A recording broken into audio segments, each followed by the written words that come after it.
If you own a boat long enough and you sail often enough, there's going to come a time that you need to get towed. Unfortunately for me, this time came pretty early after buying this new boat. I was motoring along, leaving San Diego Bay, heading to Mexico, and poof, like that, I saw some engine steam coming out from underneath one of the panels. So immediately I turned off the engine. Upon further inspection, I found that a belt had broke and the engine's water pump was no longer circulating fluid, so the engine was overheating.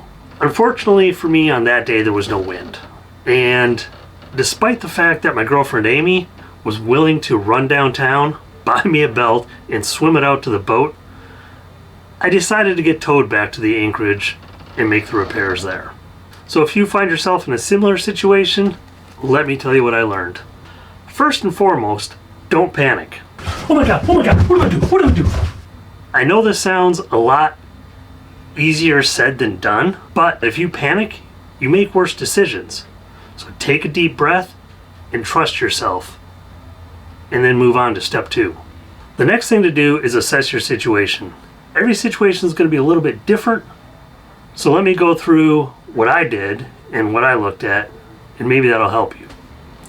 Are you safe where you're at? In San Diego, leaving the bay, it's very narrow. And right in the middle is a very large transit area that all the Navy warships and other large vessels use to get in and out of the bay. Lucky for me, I wasn't in the transit area, and I was far enough away from shore to where I could drift a little bit without being in danger. Should I drop anchor? That's a question you gotta ask yourself. As I said, I looked at my charts and I was out of the transit area and I was far enough away from shore that I could afford to drift a little bit before I had to make that decision. Depending on the situation you find yourself in, you might make a different choice. But even if you choose not to drop the anchor right now, make sure that it's ready to drop, because if you need to drop it, you're probably not going to have time to get it all prepped and ready to go.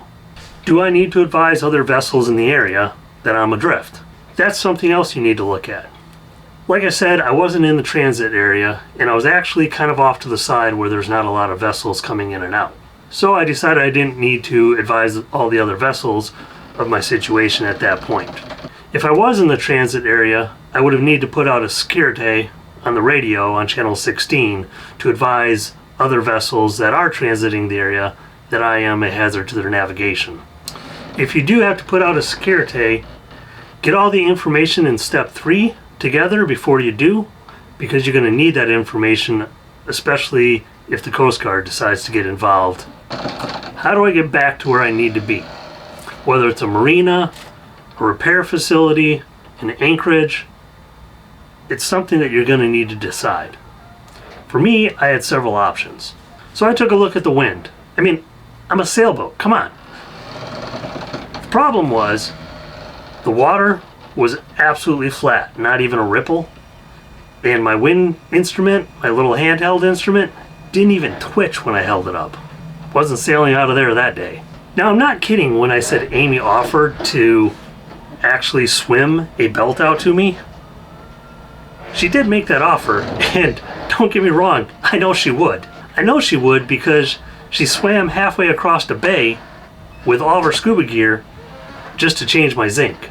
Yes, she is that great. My concern with that plan was, honestly, it's an old engine, and even though she did have the belt number, if you've done any cross-referencing with belts and other parts for older engines, you know it's really hit and miss whenever they cross-reference anything to a newer design. And honestly, I'd feel really bad if she swam all the way out there and it was the wrong part, because then she has to swim back. I also considered running the engine on and off, about 5 minutes on, 30 minutes off, to let it cool down. I was drifting back towards the anchorage, so I was going the right direction to make that happen effectively. The problem with this is, it would have took me all day to get back to the anchorage. And then it's kind of like having Amy swim the part out. I'm putting all my eggs into one basket, and if it's the wrong part, I'm delayed. And the delay meant I missed my pull-out spot. So I decided to go with the safest option, and that was to get towed. So the third step is you have to get all the information that's going to be needed. When you call in for your tow, they're going to ask you a whole bunch of questions. They're going to ask you the vessel's name, the length, the color, the width, the weight, pretty much everything about the vessel. You're going to need your GPS location. And not only are you going to need your GPS location, you're also going to need kind of the physical location. Because they're going to ask you about the GPS location, obviously, but they're also going to want to know, are you near this base? Are you near this outlet? Are you near this point? Basically, it gives them a quick reference as to where to go. You're also going to need to know where you want to be towed to. So you need to make that decision early. If you have insurance or a account with the tow company that you're using, you're going to need those numbers too. Don't forget to make sure you have a phone number that they can reach you at. Now, I know this sounds really obvious, especially since you'll be calling them on the phone, but there are people that do have pre-programmed into their phone that any call that's not from one of their contacts automatically goes to voicemail. So if they're trying to call you to update directions, update their time or whatever, and it just goes to voicemail, they're probably not going to come after you. They're also going to ask you how many people are on board, if you have life vests, and what is your safety status. They're going to ask you about any future potential hazards which you should have discovered or thought about in your assessment of the situation. They may also ask you about the situation as far as your breakdown and why you're not under power or anything like that. You're also going to need to find your handheld radio because you're going to need to be able to talk to the tow company when they arrive. They're going to have you moving around the deck and basically having you do a bunch of things while they're getting all set up and getting ready to tow you. So you're not going to be able to be tethered to the helm. You're going to need to be portable. If for some reason you're out of cell phone range, then you're going to have to contact the Coast Guard on channel 16. So when you call the Coast Guard, it's probably not going to be a mayday call. Unless you're about to get smashed against the rocks, you don't have an anchor, and you have no way off the boat before you get smashed into the rocks, don't get on the horn, "Mayday, mayday, mayday, I broke down." If the situation is urgent, say for instance you are drifting towards shore and it's inevitable that you're going to get there eventually because it's too deep or whatever to drop anchor, then you're probably going to want to call a pon-pon. That's going to alert the Coast Guard that the situation is urgent. If you do have plenty of time, I would suggest trying to just hail the Coast Guard directly first.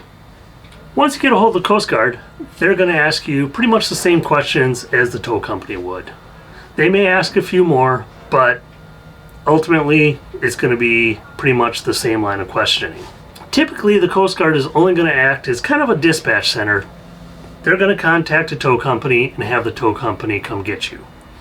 It's going to be a very rare occasion that the Coast Guard actually goes out and tows you in, and that's going to be a situation where there's not a tow available and you're a hazard to navigation, can't wait for a tow, or things like that. And if they do come get you, generally they're only going to deliver you to the closest point that they can where service is available. Once the tow company arrives, the process gets really simple. I mean, really, it's just a matter of following directions. The towboat driver is going to pull alongside, and they're going to probably temporarily hook off to you. Sometimes they'll just float, but they're going to start giving you all the information that you need to know. They're going to tell you what their plan is.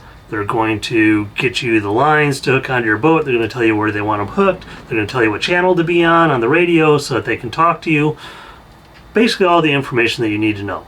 They're also going to confirm where you're heading to and where they're taking you. And then they're going to tell you basically the route that they're going to go to get you there.